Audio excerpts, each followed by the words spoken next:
Berberine and dihydroberberine. Super cool supplement that comes from Chinese medicine that's been used for hundreds of years.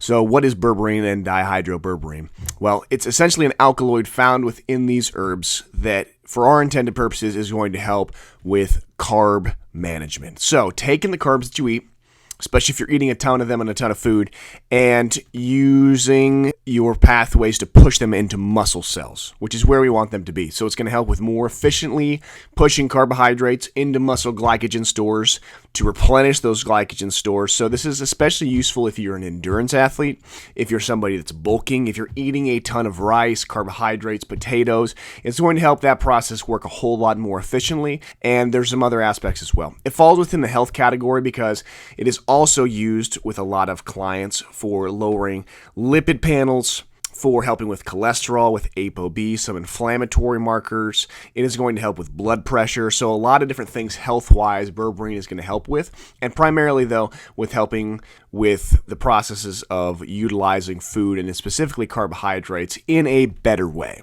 There's also going to be a little bit of benefit for an athlete or a hard training individual by working on the IGF-1 pathway. So the insulin-like growth factor, it's going to be tied within growth hormone, it's related hormone, and it's going to be raising that up. So we're going to potentially get an added recovery benefit, an added anabolic benefit by supplementing with berberine. And where the difference with berberine and dihydroberberine comes in is that berberine is not super bioavailable, so your body doesn't absorb it super well. A lot of it does get destroyed in the gut, and so with that, we want to be taking it multiple times per day, probably 500 milligrams 3 times per day with 3 different meals, and spacing that out because it does have a short half-life. It's going to be in and out of your system quickly, and we need to dose it pretty frequently. With dihydroberberine, where that comes in is essentially a significantly more absorbable form of berberine. You don't have to dose it quite as high. Another issue with berberine is you might get some upset stomachs with it, some digestive distress. And with dihydroberberine, we essentially eliminate that, and it can be used in smaller amounts. We can use that in amounts compared to like 1,500 with regular berberine hydrochloride.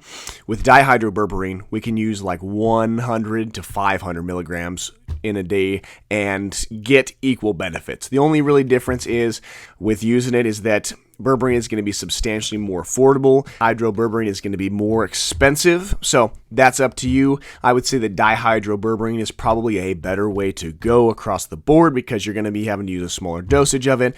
It's not going to upset your gut if you are prone to that, and you are going to get more of the benefits because it's about 5 times more digestible and absorbable compared to regular berberine.